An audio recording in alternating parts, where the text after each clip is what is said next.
Ooh, that looks tasty. Welcome, folks. Jay the Hungry Gamer is back with another episode of Boards and Brews, and today I am rejoined by Navigator Lana from Level Up Board Game Podcast, but also her own thing, which she's going to tell us about in a minute. And I was Yeah. hoping that we were going to be joined by the occasional regular co-host, Original Don, but sadly he is on a train right now. But for those of you watching the video, I did wear my Waiting on Don shirt. But hopefully we'll get him back on another episode, hopefully kind of soon. We'll talk about Conquest Princess, which I know Lena is interested in talking about as well, but we're not going to do that today. We're going to push that aside. But, Lena, first off, tell us about your new solo shtick. And why have you finally decided to drop the dead weight that is Patrick and Scott and go out on your own? I realized this, behind a mic and not being able to be in front of the camera, it was just no good for me. And I had to get out there and present myself to the world. And also because there were so many games that I wanted to talk about. And as much as I loved talking and joining them on the podcast, I get on there fairly regularly, as in usually every few episodes, I'll join them in with something because we're usually together for game days at our local shop. And so I'll jump on and talk with them about games. But we each talk about usually one recent play and a review game. If I'm on there every episode for a few episodes, that's twice a month. So that's like 4 games that we'll be talking about, let alone that I'm not on every single episode. I'm only on every few episodes. So then that's far and few between that I get to talk about a game that I like. So I decided maybe I should start talking about things on my own Instagram thing. Part 2 of that story was that I kept wanting to talk about all the latest and greatest games that I had been playing, whether it was at the game shop, things I picked up, things that we maybe got to play with, for the podcast and it wasn't going to get reviewed or something like that. And all my friends that are not board gamers, that are poor, unfortunate souls that do not realize what they're missing out on, were also a little tired of hearing me constantly ramble about board games constantly all the time. Their newsfeed just filled up with everything about board games, and some of them just couldn't appreciate it. So a little over a year ago at this point, I decided, you know what? I will just go and create a separate account that is a sort of spin-off of my Navigator Lana side with the podcast. The cool thing with the Navigator Lana was that obviously the name Navigator Lana came part from the podcast, which is when I did the game trotting. So if anybody's never listened to that, you should go listen to it because it's 10 minutes of amazingness where I ramble on about, I don't ramble, I give you very insightful information about some cool place in the world. And then I tie it back to a board game. So I might talk about one of my favorite ones is I talked about Portugal, which is on my bucket list, and then I talked about Azul. I might talk about Tir na Nog. I think I did Tir na Nog. I was like Tir na Nog. No, I talked about Tipperary, and I talked about Ireland. So I'll do things like that. So hence the name The Navigator. But also my college alumni, which is National University, is the home of the Navigators. So it was obviously I'm always like, I'm a Navigator because that's my college, and that's that's our mascot is the Navigators. And so it was a nice nod to both of that. So when we decided, kind of gave a nickname for the podcast, and we're like, well, how about Navigator? Well, that works out really well because I am already a Navigator from my college. Done deal. So I took that from part from the college, part from the podcast onto my own social media. And it was nice because I could post on there and talk about games that I'm enjoying and connect with people practically every day. I can usually send something out there. And I will say, once I started dabbling into the social media side of the board game hobbyists, there was a whole other world of people out there besides just the podcast listeners. And they're a really awesome community of people. I started connecting with more and more people that are also, some of them are content creators, some of them are just hobbyists. There are so many fun things that people do on the social media. They'll do, weekly hashtags that are fun. Everybody wants to do this fun little mystery Monday, and you do a really close up photo with a theme of, say, this last week was wild. And we'll find some sort of game out of our collection and take a photo of it and see if somebody can guess what the game is. So I picked River Wild from Button Shy, did a close up and wait to see who can guess it, who can't. That became a lot of fun with connecting with people. But then I guess because I'm such a vibrant personality, you could say, I'm just acting cocky here. I'm truly not that cocky, but and I started talking with more people and reaching out with more people that my channel started growing, my Instagram started growing. I decided then, well, maybe I'll start branching out a little bit more onto TikTok. Maybe I like talking, I like writing. My degrees in English, writing's always been a thing of mine. Maybe I'll dabble into a blog side where when I want to talk a lot more about a game and I hit the max of 2,200 characters on Instagram, I have more space to write about it or put my thoughts. So it's really grown over the past year and some change. And now it's gotten to the point that I've been able to, I've had publishers that started noticing, and they'll start reaching out and say, hey, we have this thing, you want to try out this game? Or I have this game, you want to come play test this game? Stuff like that without me even really doing a whole lot on it. Just So you're a putting big my deal. Is I'm that a what you're big saying? You're a deal big now. deal. I'm So- a big deal. You So know, there what is is a your content? What kind of stuff do you do? So, Instagram, we all know you put pictures up and, you talk about it, but it's like, what kind of TikTok stuff are you doing? TikTok stuff I've done a little bit, though TikTok is still gaining its footing. It's a little bit of what I do on Instagram because my primary focus for pretty much most of the year was on Instagram. And then I finally, about not quite 6 months ago, started dabbling onto the TikTok side because a lot of people I knew were like, why don't you do TikTok? I like some of the reels that you post. I like if you're just doing close-ups of the video. Some of them I started doing 60 to 90-second little blurbs of how to play the game in basically how to play the game in a nutshell. Sometimes you don't want, sometimes you really need the big long how to play videos like you do. Sometimes you just want, give me the 1 minute shtick to tell me if I think I might like this game or not, because usually sometimes you can tell if you're like, I see this, and that is not going to be a game for me. Or you see that and go, oh, I'm intrigued. Let me go now and go to Hungry Gamers review, review a Ain't playthrough and nobody see. coming here. Come on now. I have tagged you and talked about you a couple times at least. So, Oh, see, that's your I throw it mistake. out there. Yeah. All right. And so I'll put that out there. That's kind of what it's been. That's a lot. I've done some unboxing videos on there, just put some fun music on it, all of that. But the whole thing that I've really been pushing with it on what sort of makes your channel you is that I put out there, well, being like going with the Navigator nickname. Well, it's like being your guide to the world of games. And where that started was because I had a lot of friends as well that aren't quite, some of them were, like I said, sick and tired of seeing me talk about it. And some were like, I kind of want you to tell me about a couple games, but I have no idea where to start. I want a new game. I'm tired of Monopoly or checkers with my kid. Please tell me another game that I can recommend for my kid. Okay, well, you're looking for something fun and easy. How about, like, have you played Mountain Goats from All Play? Like, that's like about as easy as, flipping checkers across the board or something. And so I was like, oh, that's kind of like being the guide and guiding them through the world of games. So then with that, so my content has really tried to just hit a little bit of what everybody's looking for, in the sense that sometimes I will talk about games that are for a solo gameplay because I don't, everybody's busy around my house and I only have a solo game. So if you're a solo And gamer, sometimes mom just wants to be left alone. that is very true, especially you know, after the last week of I know the stereotype. It's like, oh, mom just wants to go get in the tub with her glass of wine. No, Lana wants to go get on the table with Mhm. her nasty alcoholic coffee drink by herself. That is very true.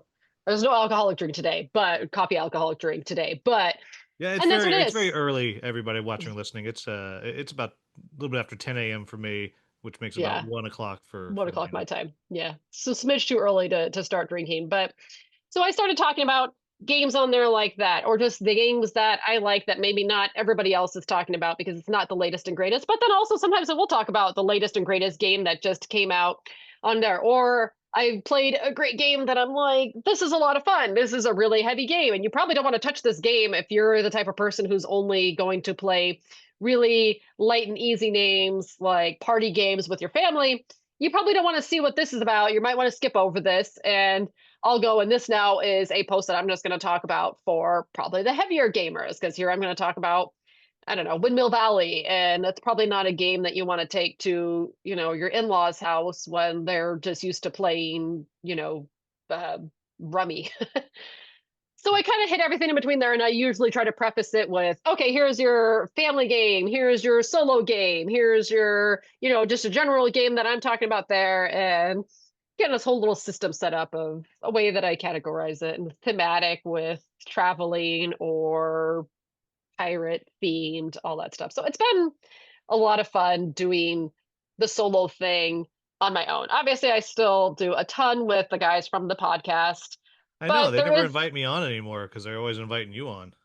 I'm just, they need the female voice. It really just resonates with It's the just world like in out high there. school when your friend gets a girlfriend, they never talk to you anymore.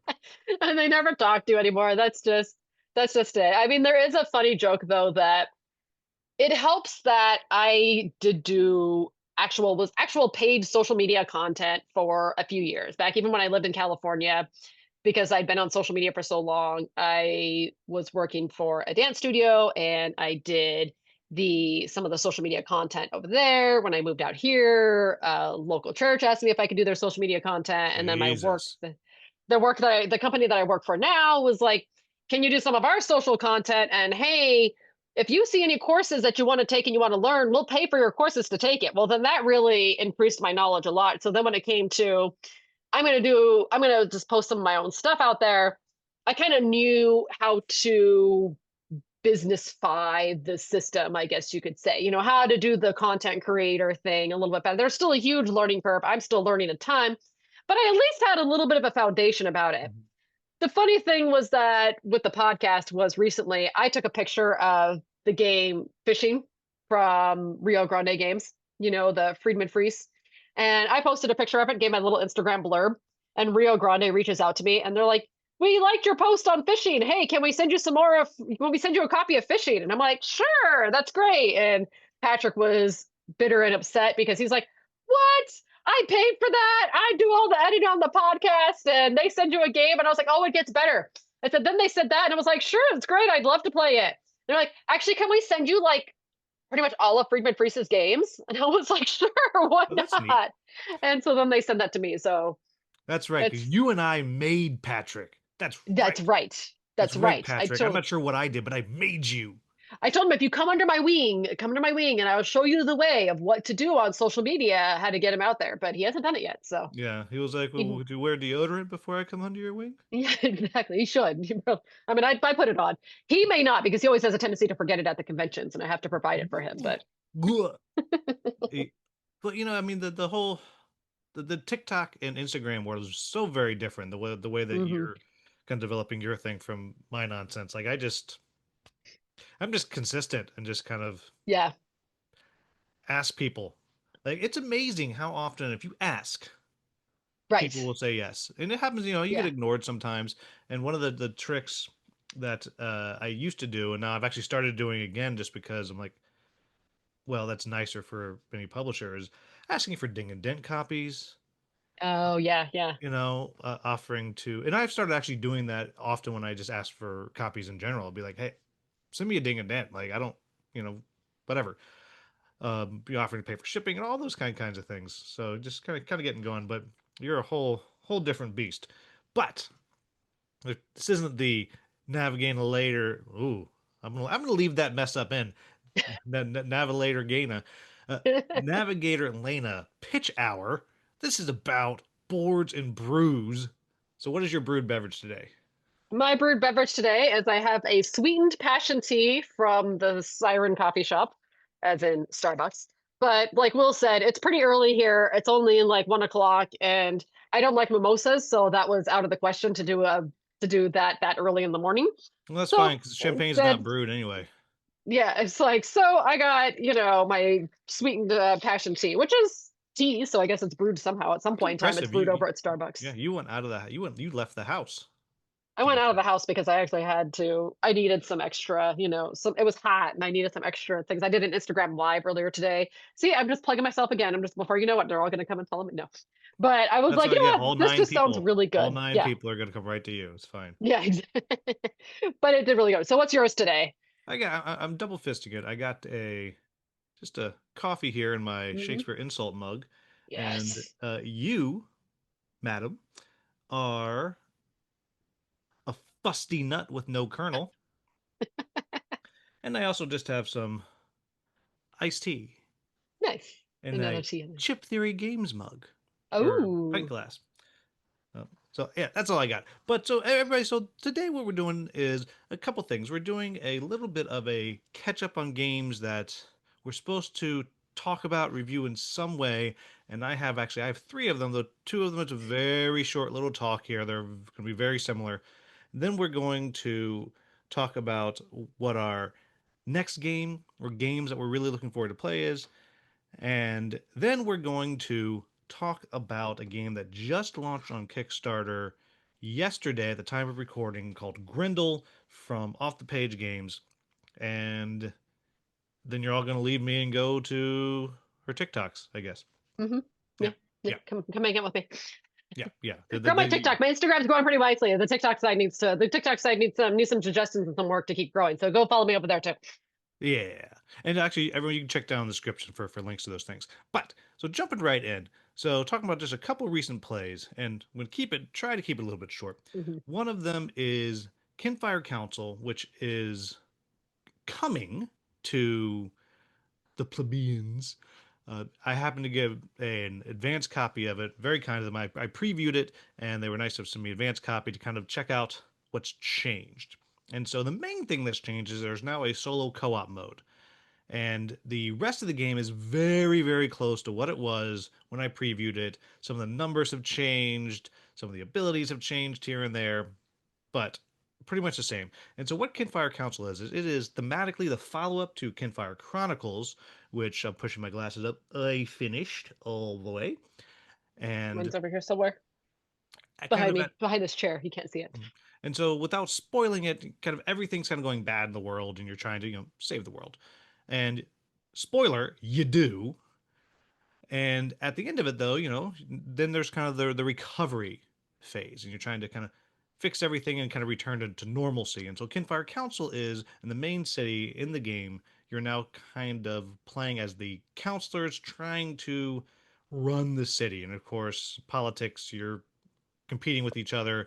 And there is this dark cult, which is referenced in the game. I'm not even going to say the name of it, just because that is actually a little bit of a spoiler that is also still around and they're trying to take things over too. And so it's worker placement and normal worker placement. You're gathering materials to do things and all of that. But your workers, you can upgrade them with different powers. And as you put them out onto the board, this is very kind of cool 3-tiered board. It's literally in 3 tiers. The bottom layer, it's free to put your workers there. And then you take a tray out of the box and then it actually raises up like a little plateau, and that's tier 2, and you got to pay some taxes to go in there, and then it raises up even higher for tier 3, the most powerful spots, but you got to pay more money to go there. And so the cult comes out, they block spaces, and then you send your workers out, and you can either do the action or arrest the cult member, because the cult members, as they come out, they activate and they put these bad things out, these bad cards that when they activate, terrible crap happens. And so you're dealing with the terrible crap that's happening, trying to arrest the bad guys, but of course, arresting the bad guys, you're not doing the thing you need to do to kind of meet the city needs. And if you don't meet the city needs, guess who is going to meet the city needs? The cult. And then at the same time, there's all these places that you visit in Kinfire Chronicles. Like the very first scenario, you start in the town of Vinna, and you're actually building lighthouses in all these places. Like you build a lighthouse in Vinna. So every turn of the 5 rounds, you're building a lighthouse and trying to kind of make those things happen. And of course, if you don't build the lighthouse, the cult will build the lighthouse. And so you're just kind of dealing with all of this stuff over 5 rounds, and you do get to see the heroes from Kinfire Chronicles. Each of you also has like your Uber worker is the hero from the thing. And all of that. It's a very cool game. There's a lot of oh, and of course, it's politics, so you're making laws. There's decrees at the beginning of every turn. And one of the other things you're doing is you might use your action to vote on something. And what you're voting on might be a power that just you are going to get. It might change the rules of the game. There are crises where if you don't vote for the crisis, something happens. So it's like, well, we just have to make nothing happen here. And all of that's going on. It's a really cool worker placement game multiplayer. Really, really cool. Which all of that I said back in the day. Now, I've only played one time the co op or the solo. And it adds, and you're just playing directly against the cult, and it adds some new stuff, some new cards to where you're kind of more things are happening that the cult gets to vote on. And I'm not sure about the balance of it because I crushed it the first game. Just blew it up. It's actually literally sitting on my table. I won by almost 50 points. So one third more. My final score is just about 150. But it does some cool stuff. So one of the things that happens in Kinfire Chronicles, as you know, is when you're activating your turn, you're drawing the chits out of the bag to see who gets to go. Well, that's how the cult works. You're drawing these things out of the bag and you put them out on the board, and it's very swingy. Like in Kinfire Chronicles, you might go 6 times in a row, refill the bag, go 6 times in a row again, or the bag Yeah. aids might do that. Well, the way the bad things, the evil events happen is sometimes it says, oh, take a bunch out of the bag.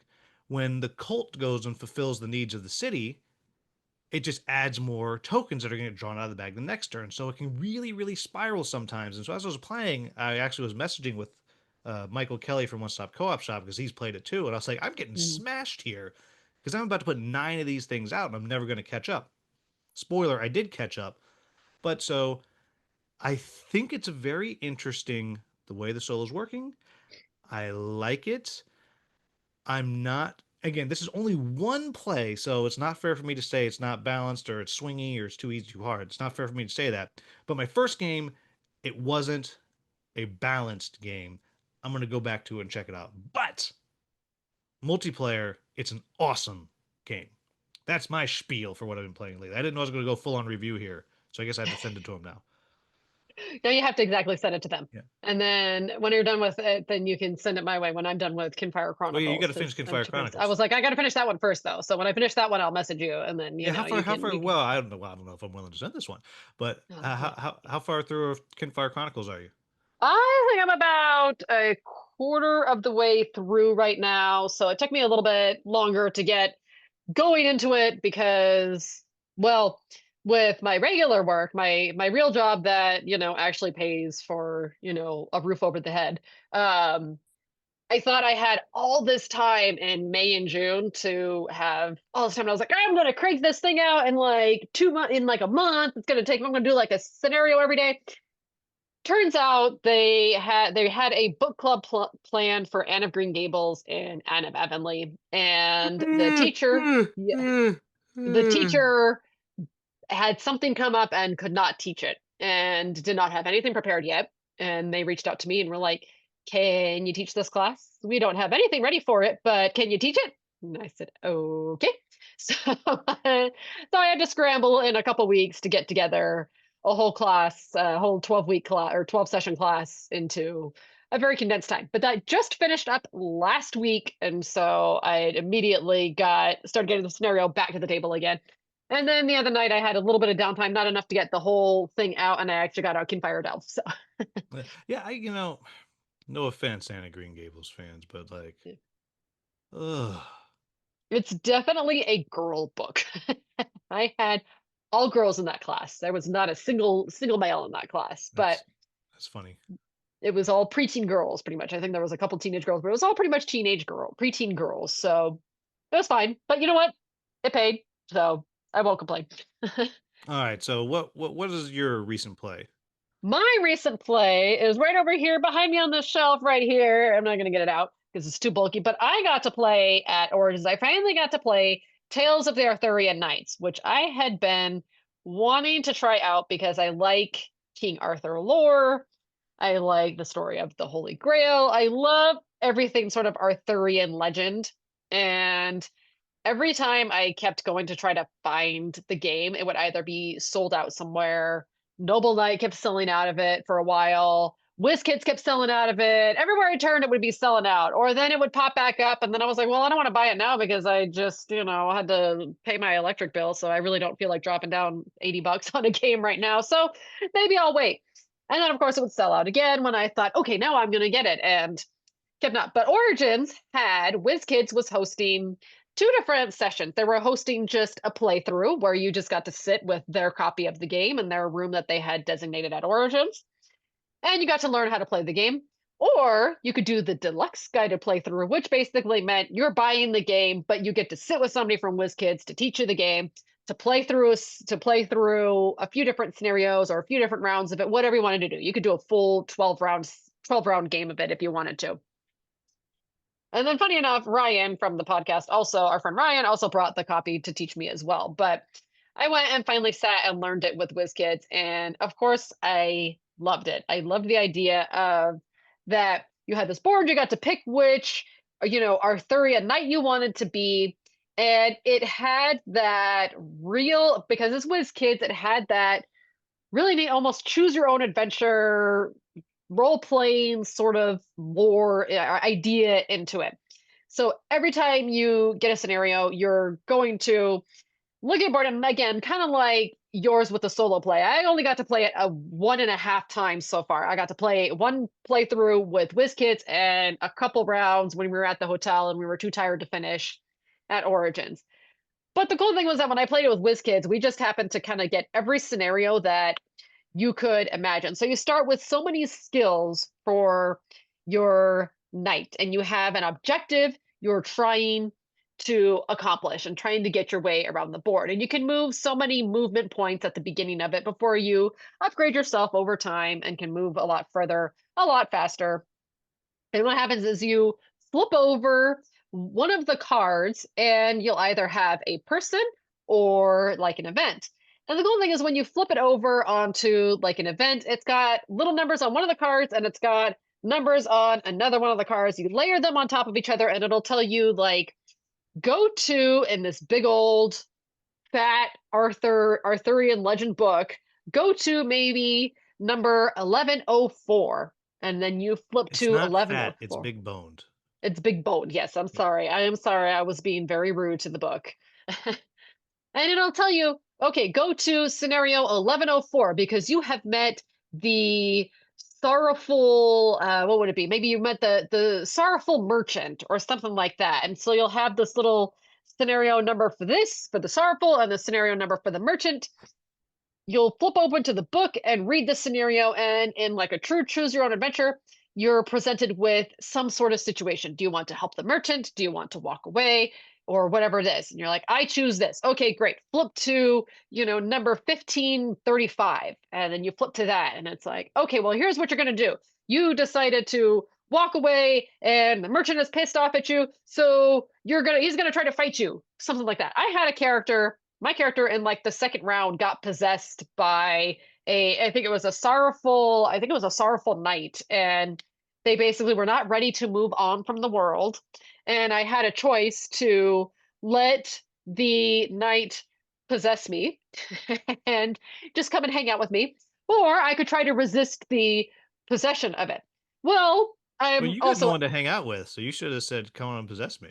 Well, yeah, but in this one, I had 2 other people there, and I'm like, well, all right. And so then they have dice that you roll. I rolled the dice to give you still that little bit of uncertainty of what you're going to do. You can use your skills to try and manipulate what you're going to do. I rolled the dice and oh, look, I rolled really, really poorly and could not defeat could not resist the possession of it. So then the sorrowful knight is like, well, I've possessed you now. You couldn't resist it.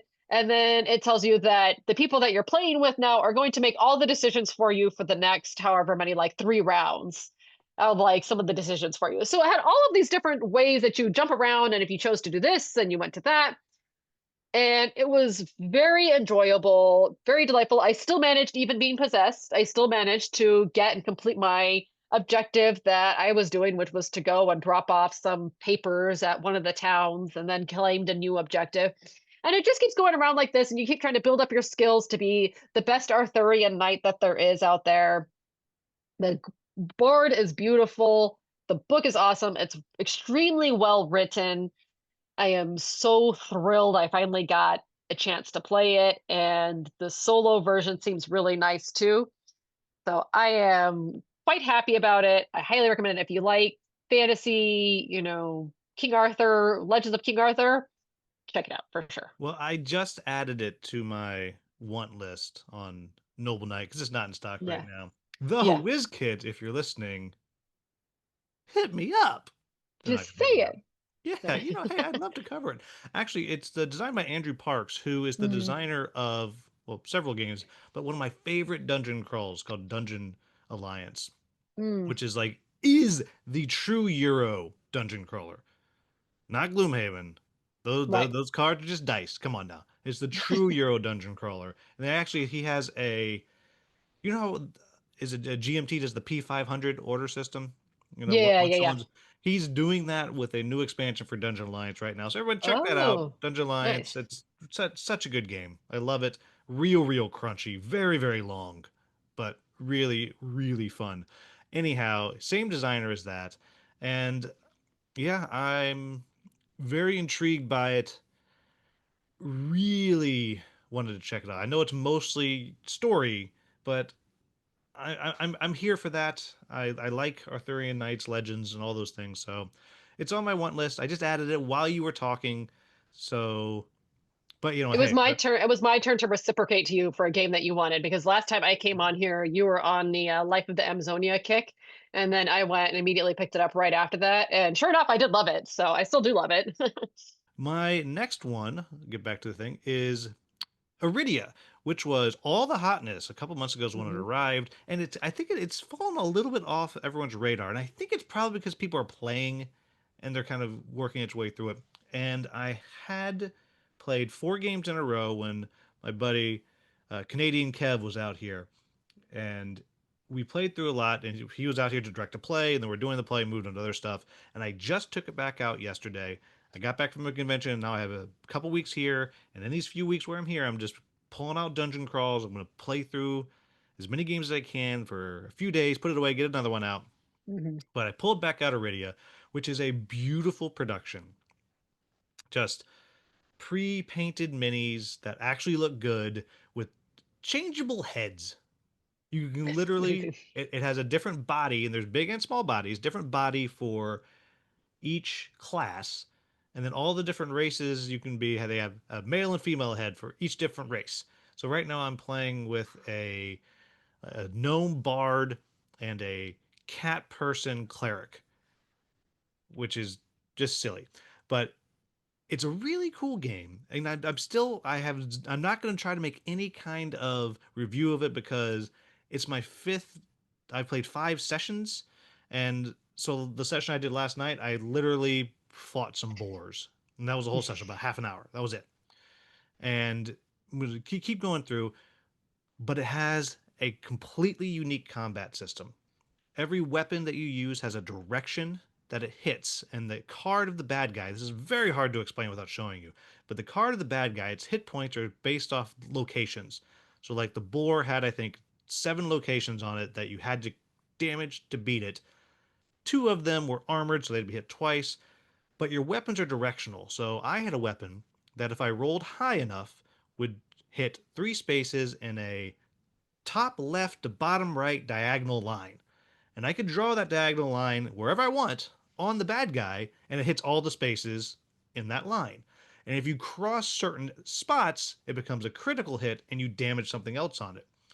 But if you damage weak spots, then the bad guy gets to react in some way. Very clever. And then when the bad guys attack you, you roll dice, and you know what the dice are based on the type of bad guy. So I was fighting a boar. So I'd roll the yellow die, which means it was going to hit my feet, the bottom of my body, or my hands, because that makes sense. Or if you're fighting a Hmm. bat, it's going to hit your head or your shoulders. And you have a little, like in any kind of RPG video game where you have like the little paper doll thing, and you have your armor on there, and you do everything there. It is fascinating. Still working through it. Played that last night. I'm gonna, as soon as we're done talking here, I'm gonna go play another one, and enjoying it. Still just touching the very surface of it. So Just that's scratching the surface. yeah, I've heard just scratching. amazing things about it, and it looks phenomenal. Yeah, it's Love to get a huge. chance to try it sometime. Yeah, I mean the box of it alone is like, isn't it like ginormous? Feel Yeah, like it's what I like saw. Yeah, take Kinfire Chronicles and then put a second Kinfire Chronicles behind it, and you got the box. yeah. All right. So anything else you want to pitch that you played recently? Well, I will hold off right now, and I'll bring more later because I'm coming off of so many small little games of playing at Origins that I feel like I was, pulled in all sorts of directions over what I was learning, what I was playing. I will say I did get to play a few new games at the Asmodee meetup at Origins, and there are some cool new games in the works coming out soon. I will say real quick, I think one of my favorite ones was they have Office Dog is coming out with, I think it was Office Dog is coming out with the Hobbit There and Back Again, which is I like played it last you weekend. played it last weekend. Did you enjoy it? I did. It was very very fun. Uh, Yeah. I was at RageCon last weekend, and the creative lead of Office Dog and Z-Man Games was there, and she was demoing the Fate of the Fellowship, Yeah.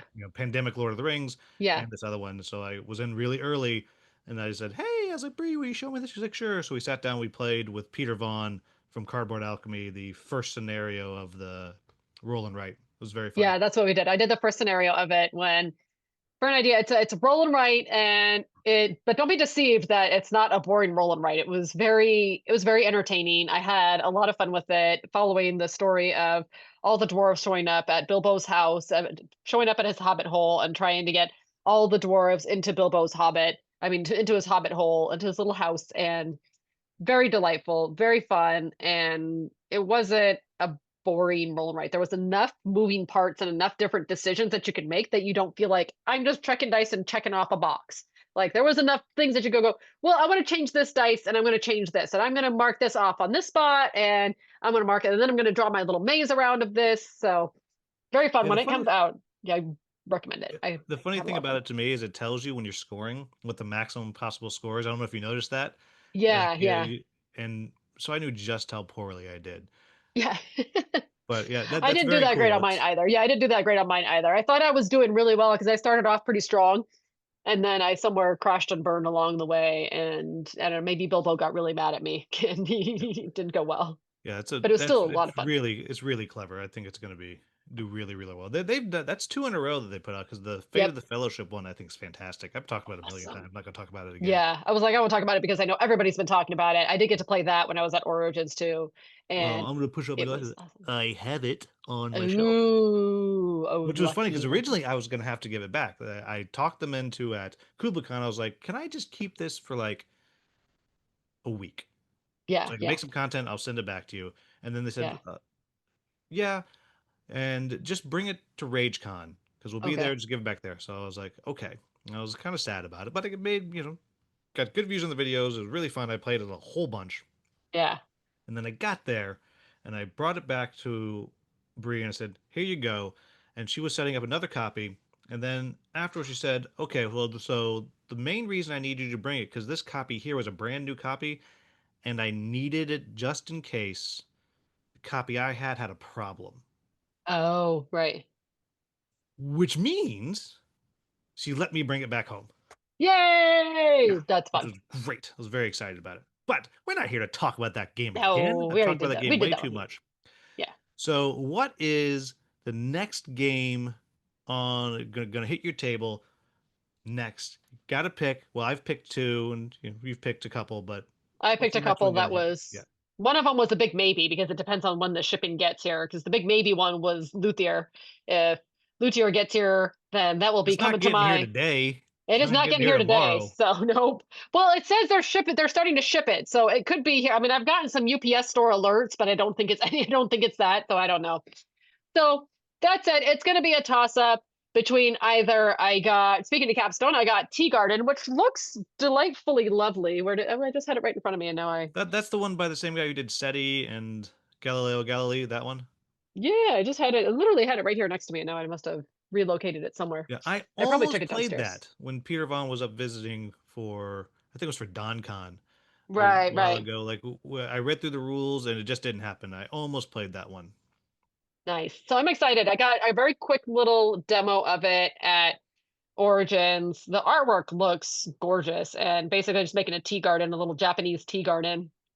So I don't know much of the details on it a ton yet, other than it just kind of looks like accumulating points, building up a garden of perfecting the best tea and all of that. So I'm going to get to the table very soon because first off, it just looks fun and it just looks delightfully adorable. And then the other one is I just got my copy. It came a couple days ago of Conquest Princess because Seppi didn't have it with him at Origins, or he sold out, or he just didn't have it, or something like that. But he's like, but look, he's like, we can order it on the website for you right now. So when I get back on like Tuesday night, he's like, I will ship it out right away. And sure enough, on Tuesday, I got a shipping alert that it was on its way, and it just got here. So I am so looking forward to trying that one because I've heard delightful things, and anything that comes out of the mind of Seppi is amazing. And I Did feel you like, get, now this is, I'm passing judgment on you. yes. Did you get the upgraded bits, the tiles? Oh, yes, I did. Okay. Yes. Did you get the light up bases? I don't remember what I ordered now. He just kind of told me order this, this, and this. And I said, okay. Oh boy, if you didn't get the light up bases, you need to make another order. I might. I'll have to go back and look through what I ordered on it because it came with a whole bunch of stuff, and I went, hooray! And then I put it on the shelf and was like, I'll get to this in a couple days. Did you get But the what expansion, the Night of the Necropede? I did get the expansion. I know I got the expansion with it. I know for sure that came with it. So there was a whole box of stuff that I got, and I pretty much just had it on my phone, and I was like, "Tell me what I need to order." And I remember I didn't get everything that was on the top list of it, although I might end up regretting that later. But he's like, "Here's all the essentials of what you need to make it just an amazing game." And I said, "Okay," and I was like, just added it all to there and Oh, ordered it, and then it's it showed up. possible So that he put those it might have, those yeah. light up I bases know I in got there. some sort of upgraded bits in there, and if Yeah. not, I guess like you said, I'll be putting in Yeah. an additional order into it. He But probably didn't send you the ginormous playmat. no, I did not get the playmat because I honestly I was like, I just got Game Toppers playmats. Yeah. I don't need another The playmat. only the I mean, well, it has a lot of very cool lore on the front of Hmm. the playmat, and it's just like sneakily dark. Like you start Hmm. reading about the history of something, it's like, wow, that's dark. But what's actually very cool on the other side, it shows you how to set up for solo play in a way that makes sense. So Oh, it's actually pretty good. But yeah, Conquest Princess, everybody knows how much I love that game, and I yeah. still actually owe Seppi a trophy for it. The Oh, person yes. who usually makes them for me has just been one hard time after the next, and I just realized that there are places that will 3D print for you. And he was like, That's "Yeah, true. it's easy." So he's gonna Yeah. send me the file so I can finally get that done. But yeah, Conquest Princess, absolutely great. You Tea said Don Garden, wanted to try it, right? He says he was going to try it, or he hasn't tried it yet either. who's He that? was supposed to. You said Don hasn't tried it yet either. Wasn't he wanting to learn it Oh or no, play? Don's played with me several times. He has it too. Don had not tried Grendel that we're gonna talk about later. Grendel. Yeah, Oh, okay, yeah, okay. I mixed up what I heard. that's But okay. yes, yes. So those So are next on my list. So at least two of those are in my possession. And if Lutier comes, then great. And then, I mean, Kinfire Chronicles is also going to be on my coming back to my table within the next day or two as well. But yeah, that'll be since I now have two spaces to work in. Kinfire Chronicles will be up here in like my solo play area, and then the others will probably be downstairs. gotcha.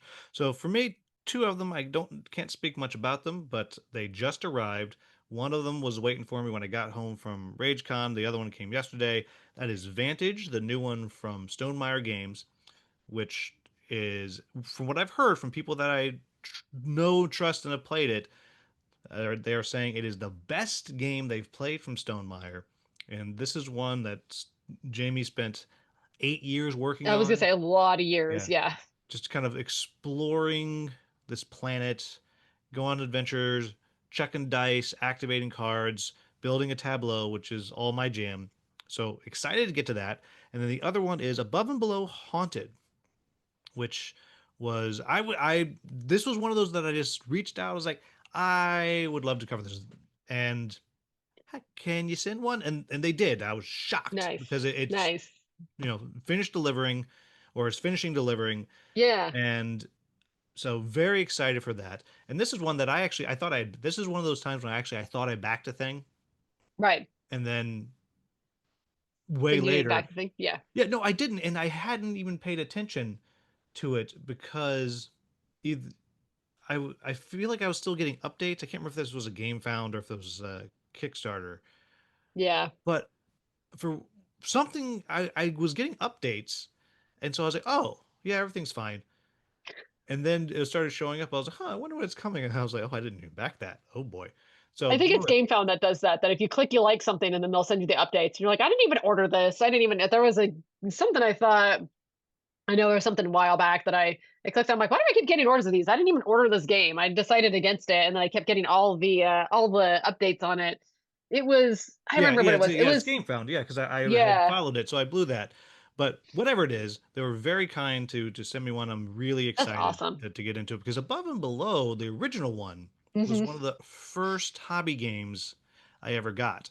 And then Yeah. my buddy Mark, or as he's known on the channel, he's one of our members, Manic Mark. He was moving away and he was going to be gone. It was just him and his wife going to like somewhere in New England, and so I packed up a big box of games to send with them. And so he actually has that now. So I haven't played it in years, but then the new one came out, and I saw Ryan at, I think it was Gen Con last year, and he told me about Right. the stuff, and I was like, that's so cool. And it added Yeah. Ghost to it, and so very excited to try that. But both of those games I'm committed to having covered before Gen Con, so they're coming along with Yeah. Yeah. Kinfire here. Now, I liked original Above and Below, so I'll be excited to see when you get it out there to see what the Above and Below Haunted is like. yeah, really, really excited to check it out. But moving into our, we'll call them mini little reviews here. Yes, that's These exactly are what it is. this is a section I did this with Original Dawn. I don't know, 20 episodes ago, Hmm. where there's a series of games that I need to talk about, but just for whatever reason, I'm having issues getting a video made, getting a review out there. And so this is a time when I was like, okay, we're going to rapid fire through some of these. Hmm. And so I'm going to start with two of them Hmm. because they're living in the same world. And that is Far Cry and Worms the board game. These are two board games based on video games. Far Cry is a big Yeah. series, and Worms, I guess maybe they're still making them, but I don't know. I played it in college. We would do LAN I played parties in Worms ages college. ago. Yep. Yeah. And Far Cry is never a game I really played a lot of. It just never really grabbed me. But Worms, like we played all the time. And so I'll start with Far Cry. And I'm going to trying to put this in a way that doesn't sound super negative because I don't mean to be super negative. But everything about Far Cry is fine. Right. The action is fun. It's enjoyable. It does some cool stuff with the selection of dice and with where you're positioned on the map and kind of building up the things that your character has. But on the other hand, all the characters are mostly the same. They are different, but mostly the same. The scenarios are different, but mostly the same. The board looks fine. So I have nothing really bad to say about Far Cry. But on the other hand, I don't have anything great to say about Far Cry. So I guess my thought on that is if you are a fan of the video game series and you can get a copy of it, go for it. It's, Yeah. yeah, I don't have anything bad to say about it. I just don't have anything that stands out about it. And Hmm. so maybe that's, damning with faint praise. I don't know. But not having never played the video game, it doesn't really speak to me very much. So moving on to Worms, this is another one that does it capture the magic of that 2D video game where you're holding down the space bar to launch the rocket and it's going to hit and it's going to launch the guy. Does it capture that? No. Is it Got it. chaotic and crazy and swingy and has the worms that look great? And does it work as a chaotic mess that gives you that vibe, 100%. But it ain't playing the video game with those weird physics, which is what Right. really makes that work, I think. And yeah, so it's fun, it's clever. It's one that I think is, if you're kind of into kind of little skirmish kind of battle games, and again, you have good memories of Worms, then I think it's probably worth checking out. There's a whole bunch of extra stuff. I just have a retail edition here that is good for a couple plays through. I think people probably want to kind of dig real deep if you really like it, and then it's going to get kind of expensive. But it's not the game. It's not the game, and so that's kind of my final thing there. But I will say the Worms game, it does capture the chaotic mess, and again, you can be like, well, I just died and lost, which is very much the video game. Yes. There's Yeah. absolutely times when you would play and then they would blow something up, which would send you blow something else up, which sends that and sends the one little bomb over and kill it, and suddenly you're all dead. So Yep. it does do a good job of capturing that, and it is fun, it is cute, it is totally chaotic, which I think is what it should be. So I those loved are my Worms when first. I back in the day. Yeah. So the well, if you want, I'm happy to send you Worms if you want to try it out. I'll try it out. Yeah. Yeah. But Get some so nostalgia going on with it. yeah, I think absolutely it is a nostalgia buy. But that Hmm. said, I think it does capture the feeling of the chaos, Hmm. if not what really made the video game magic, which of course it wasn't going to. Right. Right. But so those are my two super rapid fire ones I wanted to talk about. What do you got first?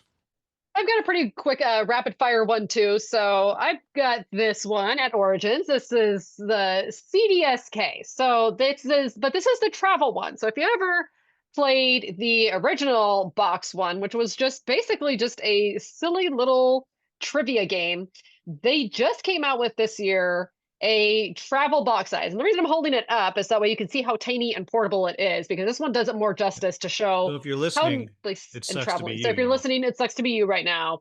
But But I will she's holding it describe in it. a single hand. She's holding it in one There we go. hand. I was like, Yeah. I'm holding it in a single hand, and I have a gimpy hand today, and I'm holding it in a single gimpy hand.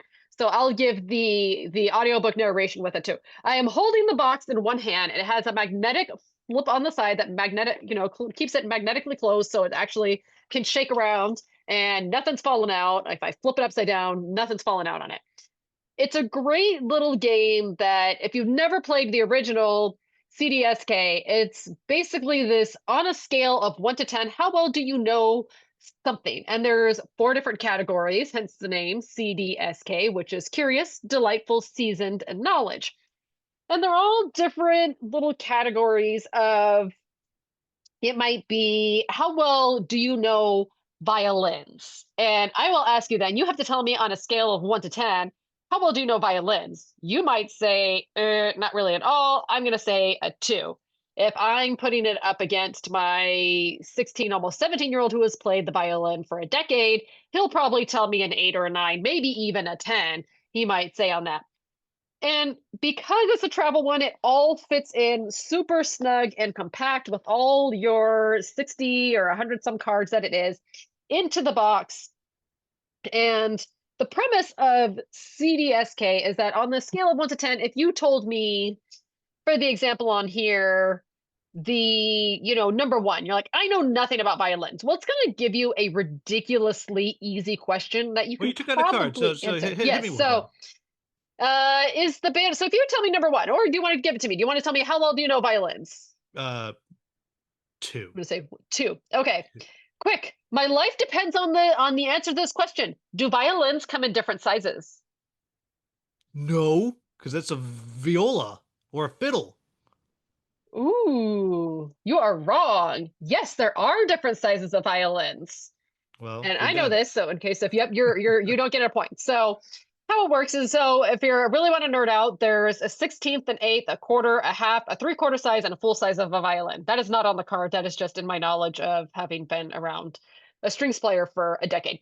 But anyway, so if you got it right, if Will actually knew the Anything, knowledge of yeah. violins, he would have, and he picked 2, he would have scored 2 points. So in this version, we have on the magnetic board that I just talked about, you flip it open and there is a whole little old school, almost Candyland style maze with a Sharpie that tucks right into the box. And I might take his initials and mark off, if he did get it right, I'm going to go off and mark off 2 points forward and mark off a W that's where he's at. And so it goes through this whole game, but if he gets it wrong, he has to stay in place. If I get and I answered it and you asked me the same thing and I said, let's see, you might say in what century did I might say 7. I feel pretty confident about it. In what century did Antonio Stradivari begin making violins? And I'll say the 17th century. And oh, lo and behold, I was correct. So I get to move Because forward. you played luthier, you don't know. Yeah, exactly. And I'll move forward 7 notches on the little board game maze. But the cool thing I like about it is that because it's a travel version of it, I think it's a great, especially right now that we're in summer. I think it's a fantastic little game that you can take with all of your family and friends that kind of look at you and go, I don't know anything about board games. I don't know trivia games. I don't really want to do anything. But you still are like, yeah, but I don't want to sit here and just twiddle my thumbs either. This is one that everybody can play because it might ask you, how would you know toothpicks? And you say a 1, and it'll say, is a toothpick, you know, long and skinny, or is it, flat or something like that? And you'll say, well, it's obviously a small little skinny stick. Okay, great. You get 1 point. So it's a game that kind of everybody can play at some level or another. And being that it's the travel version, everything notches in there really well. You can use, if you have your own little pawn pieces, you can use those on there as well. But since it does come with this handy little dry erase marker, you can move through the maze, check off the number on it, and then keep moving along, and then basically get to hurry up and win. And you get one final question to try and win the game, or you get stuck there for a little while. But it's really a lot more fun than I would have thought for a little trivia game because, sometimes trivia games can get a little daunting and a little intimidating because I feel like most people hear trivia and they immediately have a sort of PTSD flashback of Trivial Pursuit of some sort from playing it when you were. It sounds pretty good. I actually might snag a copy of, or maybe the big version. I don't know, for use in my classroom because I use a code names app at the beginning of class. But Yep. that might be a little thing that very easily I could have the classes compete against each other.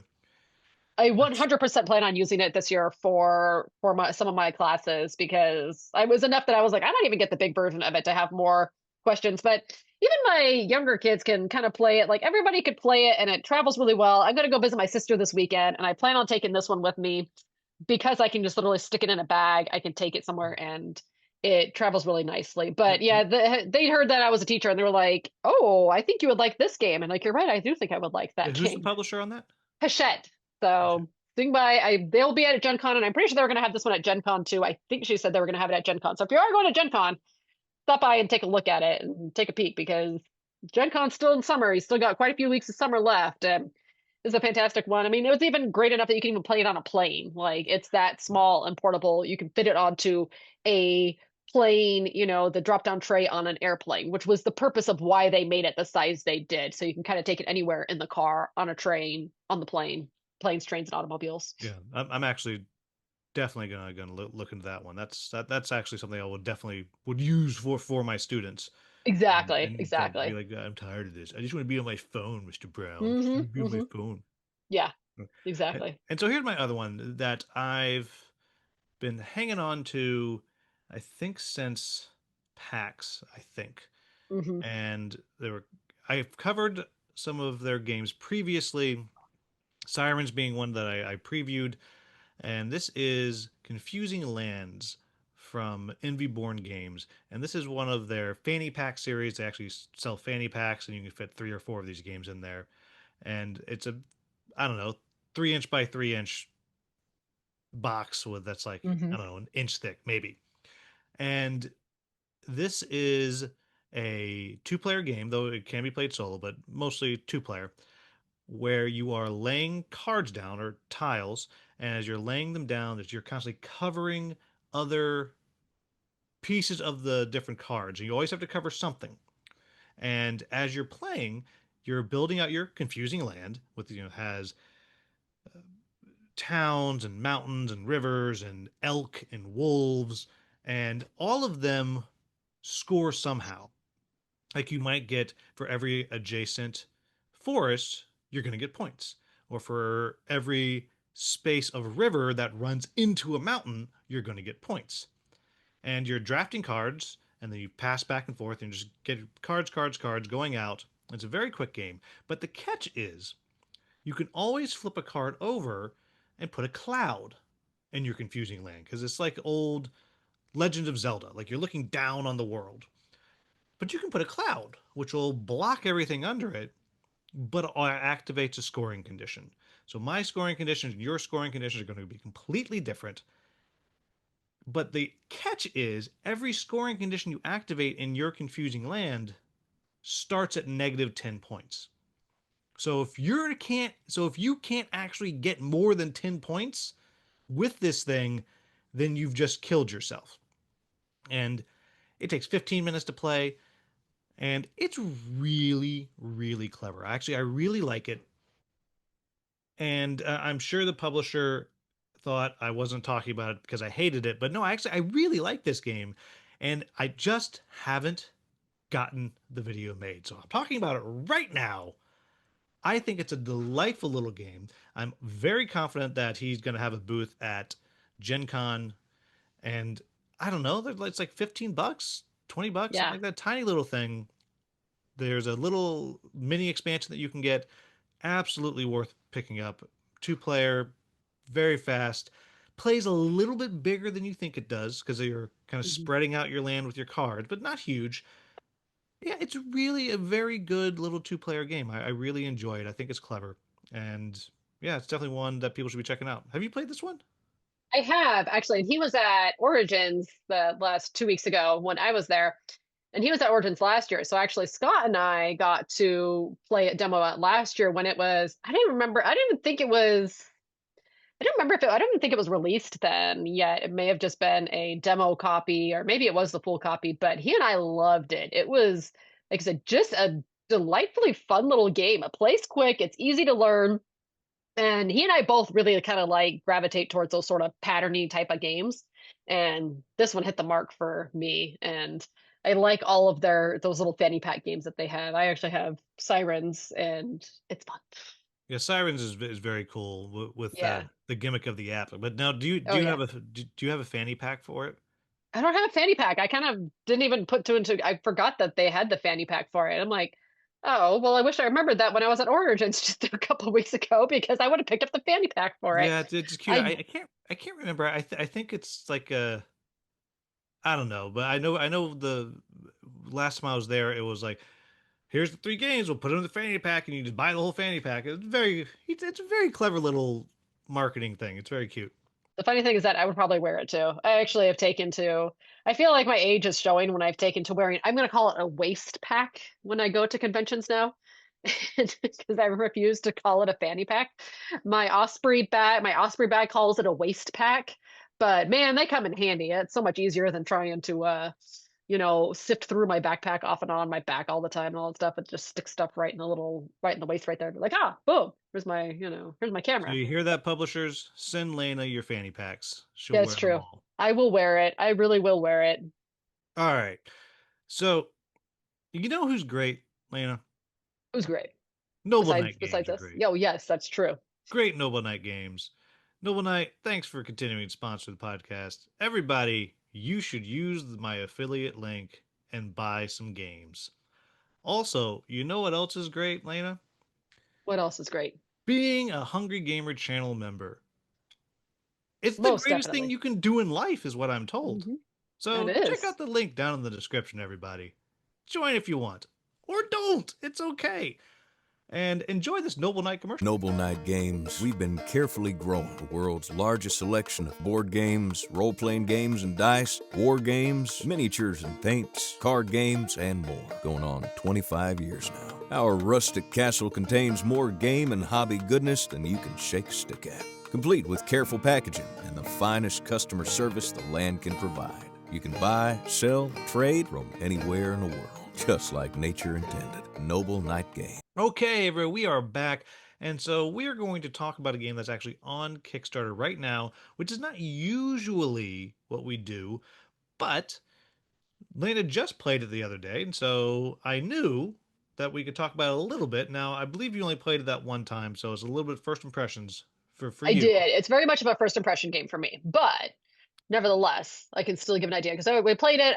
It was a first impression. I played through a round, but I did play two characters in the game, so I got a pretty good, a pretty decent idea of how the gameplay is, what I thought of it, all of that. And So, this game is called Grendel. It's from Off the Page Games and is based on the graphic novel of the same name. And this is a pretty messed up world. There's no good guys here. Well, maybe the cops are good guys, but there's no good guys here. The eponymous character Grendel is more of an assassin. Then there's Argent, which is this Native American werewolf creature. And now I haven't read the comic. I just did a little bit of kind of background research on it, and it's not clear if maybe Argent is kind of a good guy. I'm not fully clear on that, so maybe Argent's kind of a good guy. And then you have the mob. Clearly, the mob's not the good guys.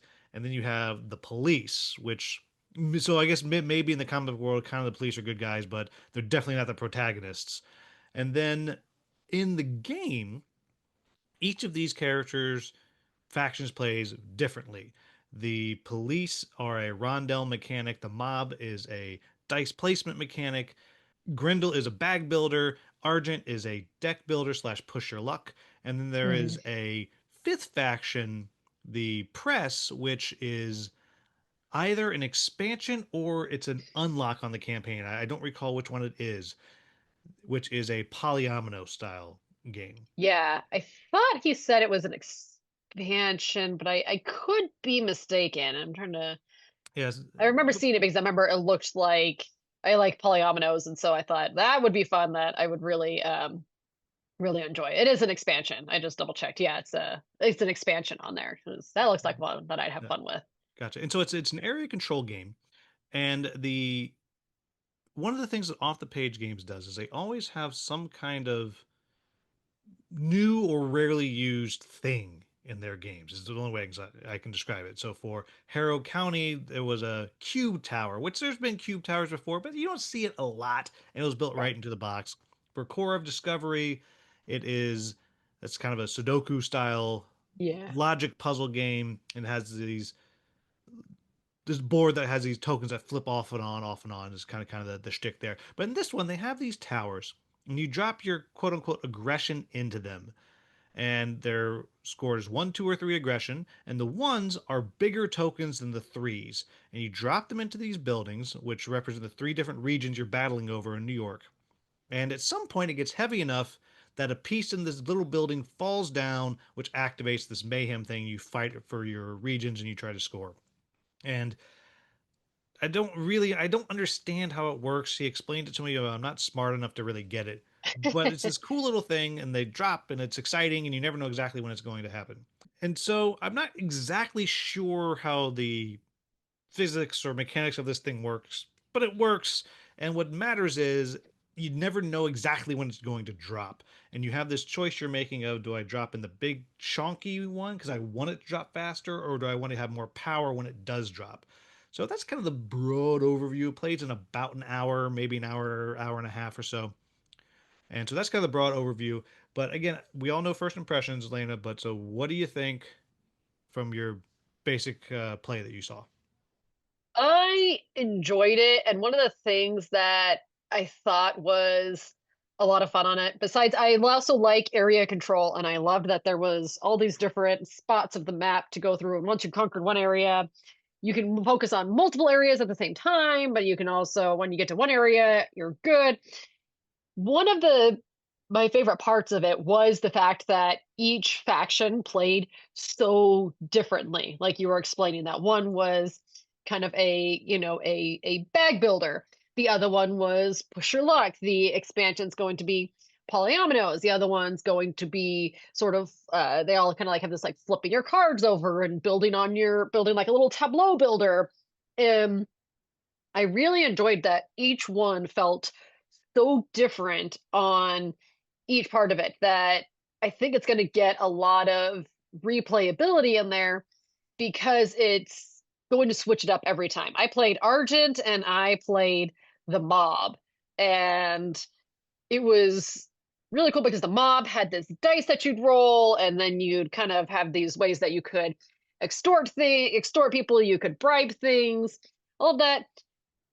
But and then what was it? The police? Did you play the police? I think it was they had this Yeah, I was playing the police. Yeah, the yeah, then you Rondell. had to play the little rondelle that you had to build up. And it all felt really different. I mean, obviously you still feel like you're playing the same game, so there's enough similarity that it's not like a completely different game when you're playing it, because I think that's sometimes a downside when people try to make different faction games, is that sometimes they make the factions so different that you don't even want to attempt to learn the other one because you're just going to feel overwhelmed.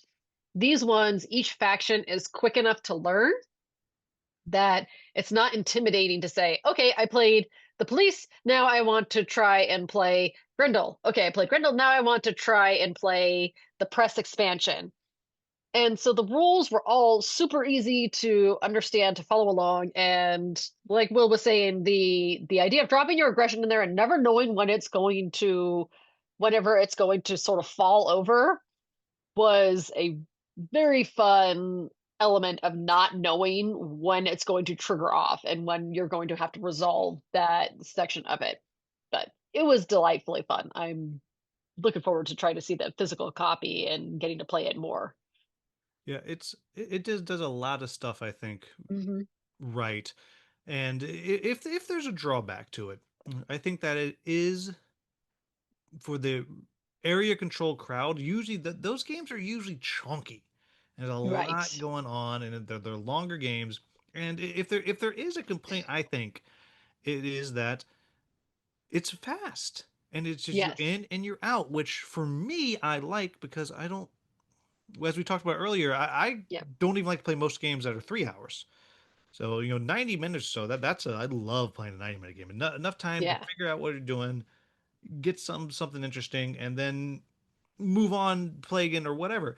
But the factions play really differently, which I really like. I haven't gotten to the only one I haven't gotten to play is the press faction. I was Right. hoping that I was going to play when we had that TTS thing, but I was late and I didn't get to remind him I wanted to try it. But very, very clever. And I also have played the solo mode. Now, the copy that I had, which I sent on long ago, had one solo mode ready. And I had to actually print it out, but there was one solo mode that I was able to play, and that was playing against the mob. And at the time, in my video, I said, it works and it's fun, and I got to try these different factions playing against it. But what a bummer that you can't play solo as the mob.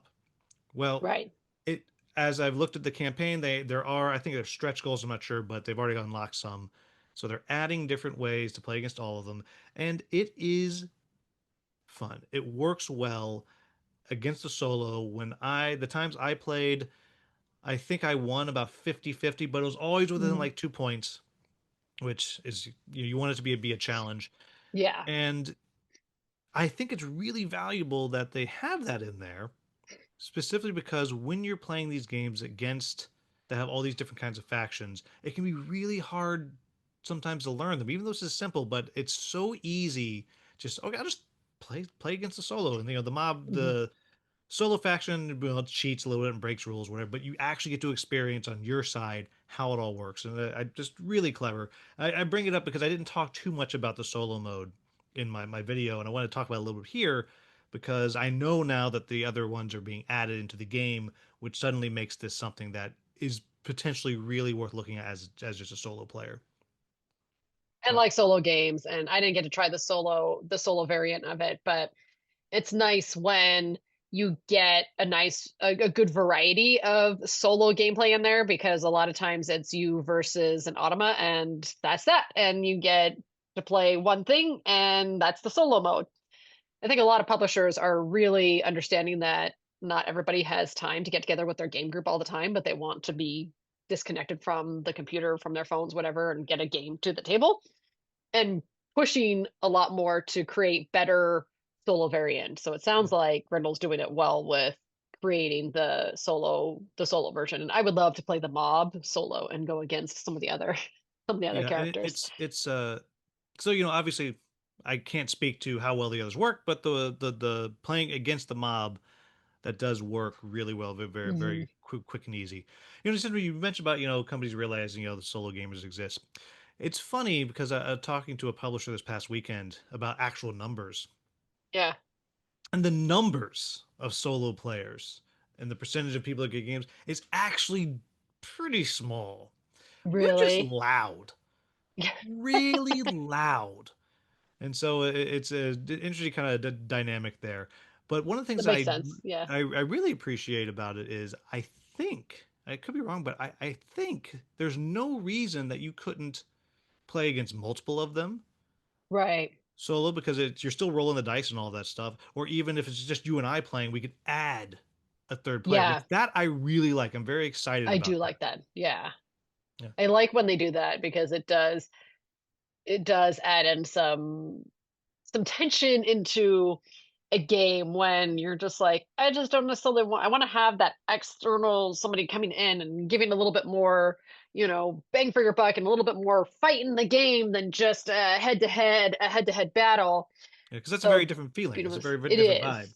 vibe. Especially in something like this, where the whole kind of the idea is just you're competing over these different Hmm. burrows and things like that. Yeah. And there's one thing that you didn't get to see that I'm going to Hmm. call out, which is as you go through each of the burrows, the tower falls, and you do your mayhem fight. Hmm. Then that region is done. Like you can't put any more Right. aggression in there; it's over. Yeah. However, at the end of the game, after you score the third region, you then go back and rescore the other two. Oh. So there's still value in kind of moving things around. It's very very clever, which is this little comment kind of coming out of nowhere, but I forgot about it. I wanted to kind of throw in something else nice to say about the game. I don't know, because I That's think it's a nice clever game. because, yeah, that's nice that they do that because in some of the other area controls, it made me immediately think of my Elijah's my 18-year-old. He really enjoys the game The Wolves, and I now can't remember for the life of me who publishes it, but it's an area control. But the hard thing on that one is that once you move out of that area, once you've scored that area and that area control, it's done. If you get stuck there, it stinks and there's no reason to be there. So it's nice to see that they look at an area control, and if you're scoring that section, that there's still some sort of vested interest in being in that area and not completely abandoning Yeah. it altogether. Yeah. So anyhow, I think it's a really clever game. I had very few quibbles. Again, preview, so stuff changed, and but by nature of it being a preview, I didn't get to hang on to it like I would with Hmm. a with an actual review where I get to kind of really dig in. But whatever, I think it's really clever. They do very unique stuff over off the page. If anything, for They me, do. my only kind of drawback is I don't like playing the bad guys, and you're kind of always playing the bad guys here. But Right. but that's just me and my Pollyanna I like heroes nature. Yeah.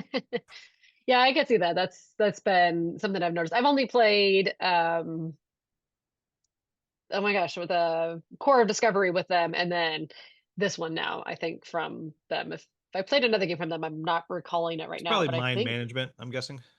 yeah, yeah, yeah, yeah, yeah.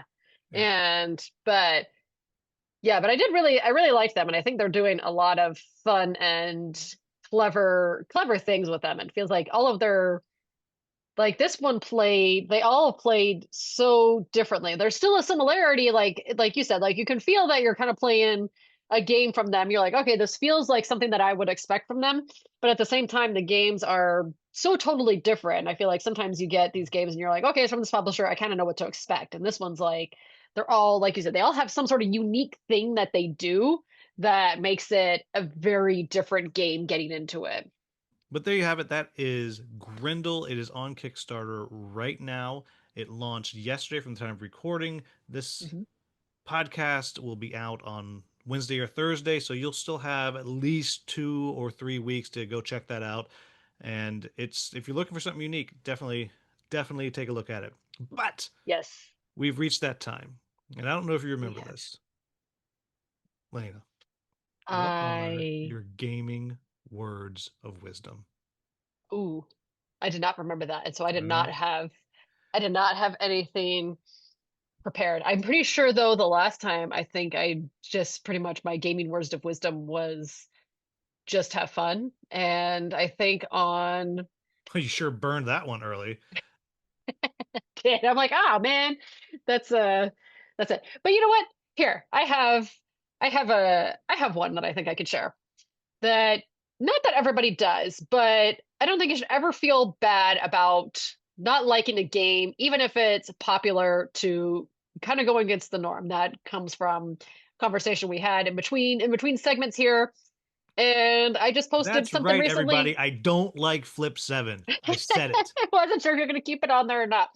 And to each their own, really. And there's nothing to be ashamed or feel bad about, because I had actually, funny enough, on my Instagram when I posted a video recently about Flip 7, and the person was almost apologetic for not liking Flip 7. And I'm like, it's okay. You don't have to like a game. It's everybody has their niche, and that's what makes us all so different and so unique, is that some people, some crowd, it works really well to like this game, and other people, it is just not your jam. And that's okay. Embrace what you like. It's all good. Yeah, it's interesting because on the other hand, like one, no, I don't like Flip 7. It is not the greatest card game ever. It's fine, is what it Right. is. Um, but on the other hand, I'm gonna my Willism. willorally, I was gonna like a corollary, right? Yeah. My willorally here is when you see someone on social media and they're like, I'm really excited about this game that I just bought, don't be that asshole who's like, well, that game's terrible. I just Yes. I hate that guy. I've been trying very hard not to be that person because like they just bought this thing. Like it's not Right. like it's, oh gosh, what do you guys think about it? Good pros and cons or whatever. No, it's Right. I bought this, I'm excited. It's like, well, sucks to be you. Enjoy that misery. Don't I be that hate guy. that. Yeah. Yeah. Don't be that person. That's nobody likes that person. Let people enjoy their moment that they're excited about the game, whether it's like I said, I encounter a lot of people that are from, you know, I just barely heard about code names. That game's been out for 10 years, but somebody who was like, I just learned about it and it's the greatest thing ever. And I'm like, I'm glad you're excited about it. You know, it's that's old news in my world, but that's okay, because I'm glad you're excited about it. And if it brings you together and it makes you happy and it gets you to the table with your friends, then that's fine. Whatever sparks your joy. Yeah. All right, everybody, make sure you check out Navigator Lana. Just links down in the description. Check out all the games that we talked about. As always, if you enjoyed this video or podcast, please like, subscribe, share, maybe become a channel member. You might love it. It's great. Lena loves it. She's not one, but she loves it. As Maybe I'll be one always, now. huh? No, you're not. That'd be silly.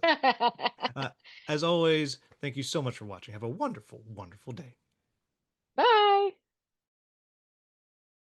The dog was just kept yapping. I really like the progress that I'm making up here. You gotta get a real game topper. Get the I do need real to get a real game topper.